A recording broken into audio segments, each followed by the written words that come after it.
Welcome back. In this lecture, you are going to learn how to do keyword research in order to start getting traffic to your website. Now, if you look at what we've created together, that's absolutely amazing. Well done making it this far. Now, unfortunately, traffic doesn't just appear by itself. We need to generate it and make sure that it keeps coming in so that we can turn those visitors into customers. In order to do this, we need to make sure that different parts of our website show up as a search result in a search engine. So the first thing we need to understand are the different parts of our website, and then understand how the search results actually work and what people are searching for. Now, looking at our website, it has two main parts that we need to understand. We have a shop, and this is our product page where we are selling our product directly. And then we have a blog. And this is where we're writing valuable content to get engagement, to build a relationship, and eventually turn them to customers. Now, you need to understand that different people will enter different parts of your website.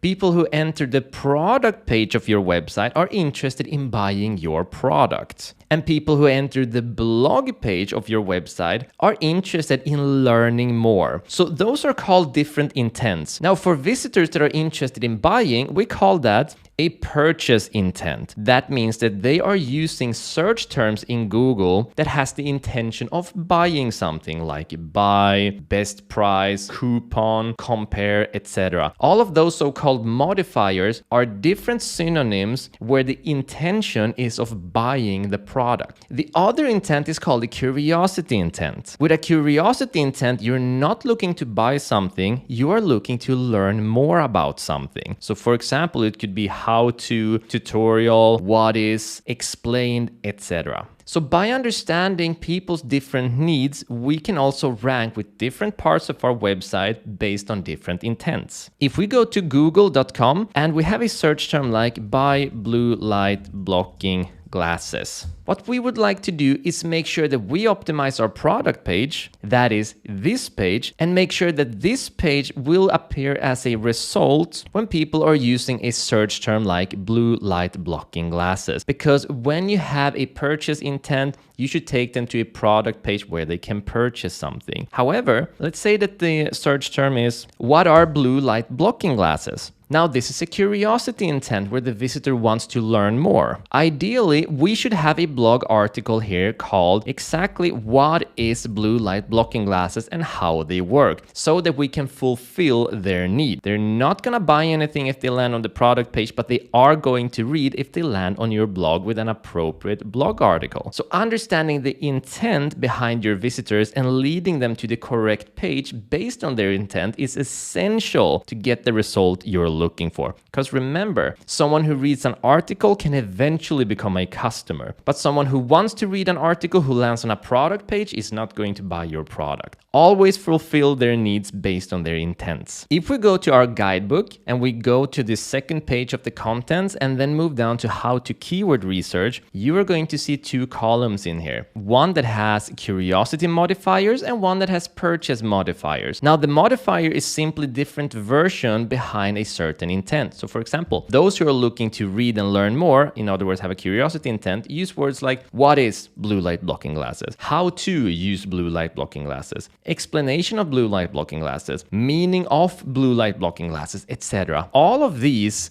curiosity modifiers should be led to a blog article. While all of these purchase intentions such as buy, purchase, order, that would be shop blue light blocking glasses, discount on blue light blocking glasses, coupon for blue light blocking glasses, or of course whatever product you have, all of these should be taken to your product page. So with that in mind, how do you make sure that different parts of your website ranks correctly? Well, in order to rank correctly, we need to understand what keywords are. This is called a search term when you are someone who's at Google and you're searching for something. But a keyword is basically the different words in here that you can rank for. So when you're doing search engine optimization and you're trying to get a part of your website to rank for certain words, those certain words are called keywords. And we need to figure out which keywords we can rank for. Now, for example, if I search for buy blue light blocking glasses, There's no way we're going to rank for this because so many people are already searching for these terms and there are so many high quality websites trying to rank for this search term. Our job is to find the lesser known keywords that people aren't searching for as much where we can start appearing. And the more we start appearing and the more visitors we start getting, the higher we're going to rank for new keywords,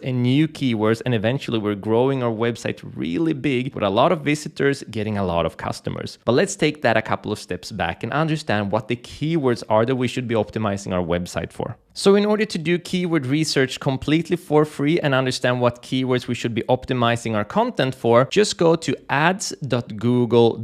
It will be in the resources as well. And then we're going to click on Start Now. And if you have an account, click on Sign In. Otherwise, you click on Start Now. Now from here, you're going to get a bunch of different questions where Google wants you to set up an account and then start running Google Ads. We're not going to do that. I'll show you how to get out of here quickly. Your screen might be a little different than mine. They change this all the time. But what we're looking for is go down where it says, are you a professional marketer? Click on switch to expert mode. Then you're going to get to the objectives. Rather than clicking on an objective and setting up an ad campaign, we're going to go down to create an account without a campaign. Can you see how they're trying to hide this one? Well, we found it. Then set your billing country, your time zone, and your currency. No, I don't want your performance tips. Click on submit and then explore your account. And now we're in and we didn't have to set anything up. Amazing, isn't it? We're going to go up to tools and settings and then go down and find keyword planner. Then we're going to click on discover new keywords. Now, there are two ways to approach this. You could either try to use a keyword that you're aware of. For us, that might be blue light blocking glasses and see its variations.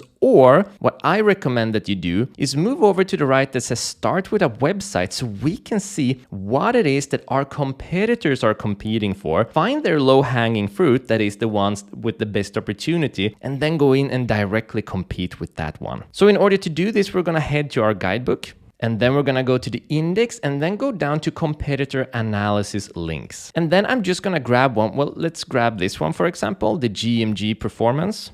Copy it, head back in here, I'm gonna paste it in. Now, before we just get the results, we need to make sure that we have English as a default language and then change our location. I don't want the search results based on where I am, which is currently Cyprus. We want global search results. And if you are a local business and you're doing a strategy for your or someone else's business that's local, set your country location to where you are. Because local businesses are only competing with other local businesses. But for us, we're going global, we're shipping worldwide. So I'm just gonna remove this and then save. And now it says all locations. We want to make sure that it uses the entire site and then click on get results. So the first thing we want to know is that there are only two columns here that are important to us. And that is the keyword, that is what people are searching for and what they are ranking for. And then how many searches that it is getting every month. Now for the rest of the columns, all that this is data for creating ads, and we're not going to be creating ads. So what I want to do is just grab the keyword column, make it longer. Average monthly searches, just make it a little longer like this. These are the only two columns we're looking for. Then I'm going to click on average monthly searches here. So I get the top searches on top. Now, what we're looking for is keywords that we can potentially compete for and rank a certain part of our website. So what's going to happen from here is we are going to go through the different keywords until we find a keyword that's good. When we find a keyword that's really good, that we have a chance for competing, and I'm going to show you how to find those keywords, we are then going to create content based on that keyword. So this is important to understand. This is how we create content from now on. We will only create content that we can rank for and that can generate traffic to our website. So how do we know what is a good keyword and what isn't a good keyword? Now, the first thing we want to do here is make sure that the keyword we search has at least 1,000 monthly searches, and they all do here and probably a couple of pages back. However, let's say that I grab this one, filter blue light glasses. I'm going to copy it and then I go into Google and I simply search for it. Then we're gonna get these results, but these results don't really reveal anything to us, do they? We have no idea how strong these pages are that are ranking for this specific keyword. So in order to get more data on all of the websites and how strong they are ranking for this keyword, we are going to download something called the Moz Bar. In order to find the Moz Bar, you can search for Moz Bar here, Moz bar just like that, or go to the resources and paste the link in directly. And you're going to need to use Google Chrome to use this extension, but even if you don't have Google Chrome and maybe don't even like it, it's really worth to get Google Chrome, even if just to do this keyword research. So go ahead and click on add and add it to your extensions. And once you've added it, all we're gonna do is move over to the three dots here, go down to where it says more tools, extensions. We're going to find Moz bar, we're going to activate it, then go into details, and then allow in incognito. It's very important that this is activated because we are going to use incognito to do our research. Once this is all done, we're gonna move over to the right here and then click on the three dots and then click on new incognito window. Now in incognito, I'm going to go to google.com. And in order to get global search results to really see how the keywords are ranking, I need to make sure that it's not being filtered through my history, which is why we use incognito, and through my location, which is why we need to set up Google quickly. So we're gonna go down to settings in the right, search settings, scroll all the way down, click on show more on region settings, scroll down and make sure that we are at United States if you're global. If you're not global, make sure that you are wherever locally you need to find the search results so you get the results of the other local businesses you will be competing on this keyword with. But if you're global, I recommend going for the United States primarily, because that's usually where the majority of the high quality traffic comes from. Click on save.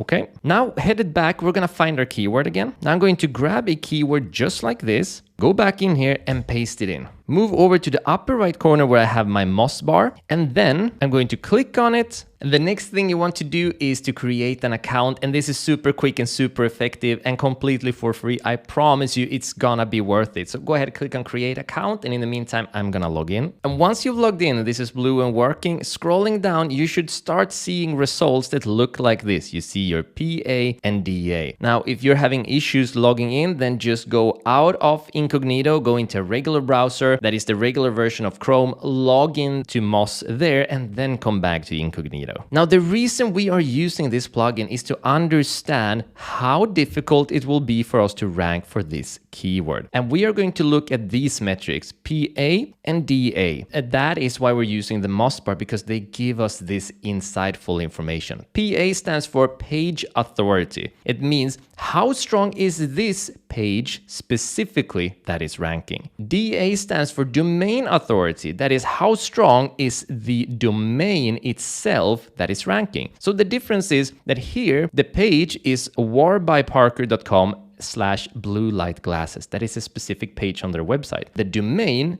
is warbyparker.com, the entire website in its entirety. What we're looking for is a page authority and a domain authority below 25. As a completely new website, we are gonna have difficulty competing with these established websites. So what we are gonna do is we're gonna search for keywords that are ranking on the first page with a page authority and domain authority below 25. So I'm going to scroll down and I'm going to look if there is any page here that ranks below 25. And there isn't. Now, a good thing to know here when you're doing Google searches based on the US is that when you reach related searches, this is what counts as a first page. Now, in the US, they have an infinity scroll on their search results. In Europe, they don't. So don't just scroll him mindlessly. Just scroll down until you reach the related searches, because we're only looking to compete for keywords where we can rank on the first page with our website. So as we could tell, filter blue light glasses just didn't work out for us. It was too difficult. So what I am going to do now is that I'm going to continue searching here until I find a keyword that has a page and domain authority that is below 25, because that means that our website can rank for it. A final thing to remember, we need to have at least 1,000 searches a month. That's important. And also generally, longer keywords called long tail keywords are easier to rank for than short. So for example, blue glasses, this is going to be very, very difficult. However, anti-blue light glasses, 4 keywords into one long tail keyword is going to be easier. So I'm going to go through these and I'm going to show you when I've found a proper result. So I've found an amazing keyword that I can rank for, and it is the keyword benefit of blue light glasses. Scrolling down, there are River Heights Eye Care. Their page authority is 25, so it's at the very threshold, but their domain authority is 10. So what that means is that this is probably a brand new website, or it's just a really poorly done and optimized website, it doesn't matter in either case because it is ranking on the top. Alm is the second search result for benefit of blue light glasses. Heading back, we can see that this specific keyword is getting 1,000 to 10,000 searches per month. Now imagine just getting a few percentages of that. That means you're gonna get potentially hundreds of visitors each month from this keyword alone. And that is absolutely amazing. This is how we start generating traffic. So make sure that you find one keyword that you can use in the next lecture. Once you find it, I want you to select it, copy it, head to the guidebook. In the guidebook, go into the part that says SEO-friendly blog article ideas. Click there. And then we're gonna click here, write keyword, double colon, paste it in. Benefit of blue light glasses. And now we have our keyword prepared. And in the next lecture, I'll show you how to use that keyword connected to ChatGPT to create content around it in order to start getting traffic to our website. See you in the next lecture.